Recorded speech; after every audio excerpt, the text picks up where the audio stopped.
अखन अहाँ सब सुन रहल छी जय बाबा विश्वकर्मा मुजी के शानदार प्रस्तुति। प्रेम से बोली शेरावाली मैया की।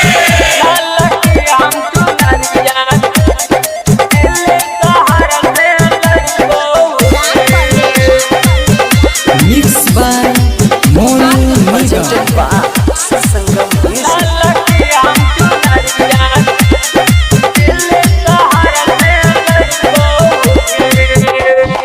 मैया लाल की हम चुनरिया दिल्ली शहर से लैबोगे गे मैया लाल की हम चुनरिया दिल्ली शहर से लैबोगे दिल्ली शहर से लैबोगे दिल्ली शहर से लैबोगे तो कहे छो अब तोहर गे बेटा हम नहीं कहियो भुलैबोगे गे मैया लाल की हम चुनरिया दिल्ली शहर से लैबोगे।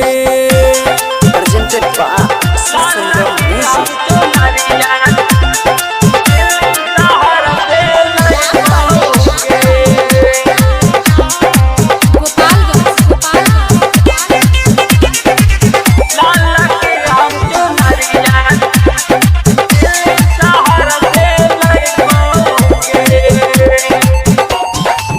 गाय के गोबरा से दुआरा आबी के निपबोगे मैया है गे आबी के निपबोगे मैया आबी के निपबोगे मैया सब कुछ के लुइरा हमारा अब तो छै गे मैया है गे लुइरा छै गे मैया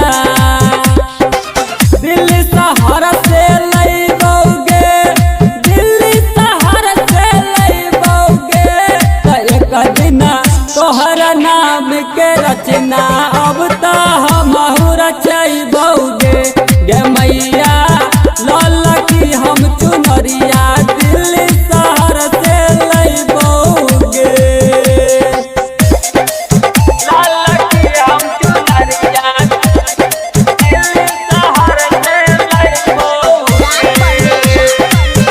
मिक्स बाय मोनू निगम।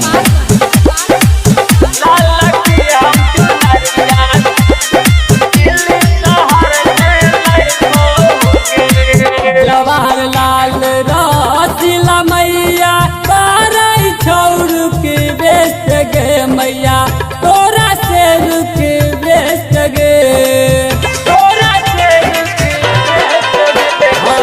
चांदनी चौक से ललकी चुनरिया मांगे बहुत सुंदर निक गे मैया सबसे सुंदर निक गे दिल्ली शहर से लैबोगे दिल्ली शहर से लैबोगे डीजे गौतम याब बिहार सपुतरा नती सैतोगे गे मैया लाल की हम चुनरिया दिल्ली शहर से लैबोगे दिल्ली शहर से लैबोगे दिल्ली शहर से लैबोगे तो कहे छो अब तोहर गे बेटा हम नहीं कहियो भुलैबोगे गे मैया लाल की हम चुनरिया दिल्ली शहर से लैबोगे। Presented by Sangam Music.